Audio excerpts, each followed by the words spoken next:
विद्यार्थी मित्रों अगाऊ આપણે ભૂનિર્માણના પરિબળો વિશે સમજ્યા કે જેની અંદર સૂર્ય હોય, પાણી, પવન અને લાઇકેન એટલે કે સૂર્ય, પવન અને પાણી જેવા અજૈવિક પરિબળો અને લાઇકેન જેવા સજીવો વિશે સમજ્યા કે જે જમીનના નિર્માણમાં મહત્વનો ભાગ ભજવે છે। પરંતુ હવે આપણે એ સમજીશું કે ભૂમિનું બંધારણ શું છે અથવા તો ભૂમિના બંધારણમાં કયા કયા ઘટકો રહેલા છે।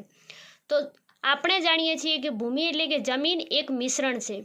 કારણ કે કોઈ એક ઘટક દ્વારા જમીનનું નિર્માણ થઈ શકતું નથી, એટલે કે એની અંદર વધારે ઘટકો હોઈ શકે છે, એટલે કે મિશ્રણ છે। ત્યારબાદ ભૂમિના બંધારણીય ઘટકો તરીકે જોઈએ તો એની અંદર ભૂમિના કણો હોય છે, ખનિજ તત્વો હોય છે। તો ભૂમિના કણોની અંદર માટીના કણો હોય या तो कांप अथवा तो रेतीना जे कणों छे एने कहेवाशे भूमिकणों। त्यारबाद खनिज तत्वों कैल्शियम, मैग्नेशियम जेवा जे पदार्थों होय छे तेने खनिज पोषक तत्व अथवा तो खनिज तत्व कहे छे। त्यारबाद ह्यूमस एटले के माटीमां रहेला जे सड़ता कार्बनिक पदार्थों छे अथवा तो सेंद्रिय पदार्थों छे ते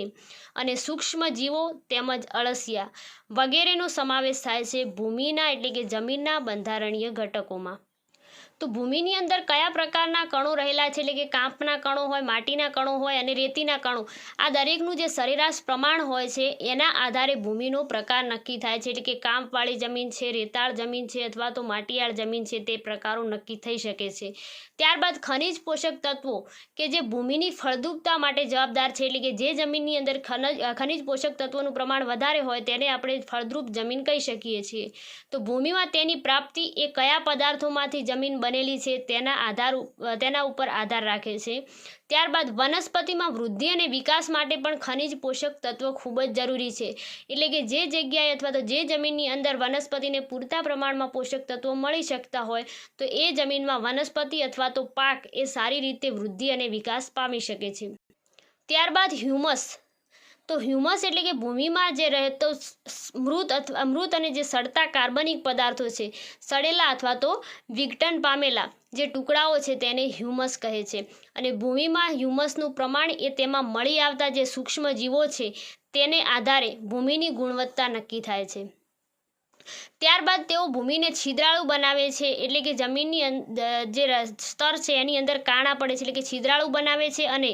आ छिद्रोमांथी हवा तेमज पाणीनी भूमिनी अंदर दाखल थवानी प्रक्रिया थाय छे, एटले के छिद्राळु जमीनमांथी सरळताथी पाणी अने हवा ए प्रवेशी शके छे। त्यारबाद ह्यूमस अने सूक्ष्मजीवो ए भूमिकणों साथे भूमिना सौथी उपरना स्तरमां होय छे, एटले के उपरी स्तरमां होय छे। અને ત્યારબાદ વિદ્યાર્થી મિત્રો આપણે અળસિયા વિશે તો જાણીએ છીએ કે અળસિયા એ ખેડૂતના મિત્રો છે, કારણ કે અળસિયાએ ભૂમિને ઉપર નીચે કરી અને ભૂમિનું કુદરતી રીતે ખેડાણ કરે છે, એટલે કે ભૂમિના પોષક તત્વનું પુનઃચક્રીયકરણ પણ કરી શકતા હોવાથી તે જમીનને ફળદ્રુપ બનાવે છે અને આથી જ આપણે કહીએ છીએ કે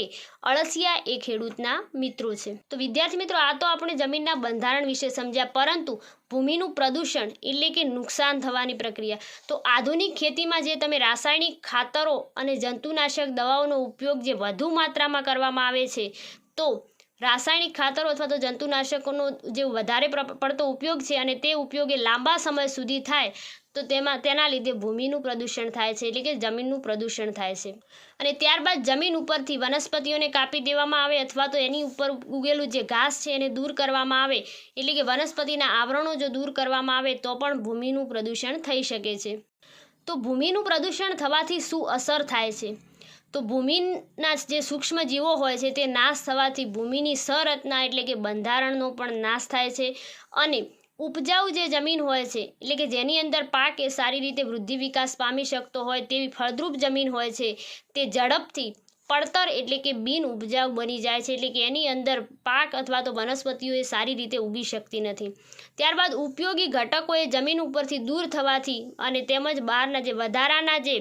नुकसानकारक अने हानिकारक जे पदार्थों छे ते बळवाथी भूमिनी फळद्रुपता घटे छे अने भूमि प्रदूषणथी जैव विविधतानो पण नाश थाय छे, एटले के विविध सजीव घटको ए नाश पामे छे। त्यारबाद आपणे अगाऊ जोयुं हतुं के भूमि परथी वनस्पतिना आवरणो दूर थवाथी पण प्रदूषण थाय छे, तो अहींया आपणे भूमि उपर वनस्पतिनी शुं अगत्यता छे, एटले के वनस्पतिओ कई रीते जरूरी छे। तो भूमि उपर आवेला वनस्पति आवरणो ए पाणीने भूमिना स्तरमां उतारवामां महत्वनी भूमिका भजवे छे, एटले के पाणीने वही जतुं अटकावे छे।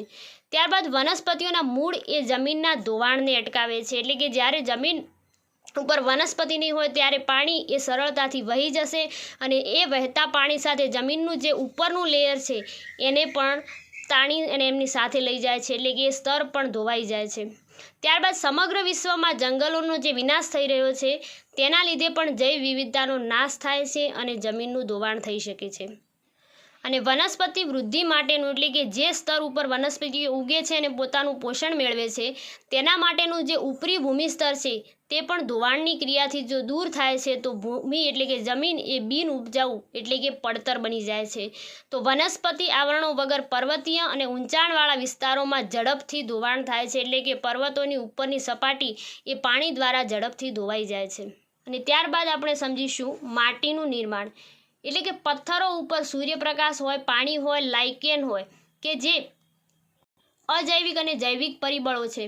તેના દ્વારા મુક્ત થતા દ્રવ્યો વડે તિરાડો પડે છે અને આ તિરાડો એ મોટી થતી જાય છે. એટલે કે અગાઉ આપણે જોયું હતું કે જ્યારે સૂર્યપ્રકાશ એટલે કે વધારે પડતી ગરમીના લીધે પથ્થરો એ ગરમ થાય છે અને ગરમ થવાથી અને ઠંડા પડવાથી સંકોચન અને વિકોચનની જે પ્રક્રિયા થાય છે તેના લીધે પથ્થરોમાં તિરાડો પડે છે અને તે તિરાડોમાં પાણી અને લાઇકેન દ્વારા એ તિરાડો પહોળી થતી જાય છે અને તેના ઉપર પવન અને પાણીની અસરથી નાના કણોમાં વિઘટન થાય છે, એટલે કે એના ટુકડાઓ થઈ જાય છે અને અંતે એટલા સૂક્ષ્મ કણોમાં તે રૂપાંતરિત થઈ જાય છે. એટલે કે આ રીતે માટીના કણોનું નિર્માણ થાય છે, એટલે કે જમીનનું નિર્માણ થાય છે.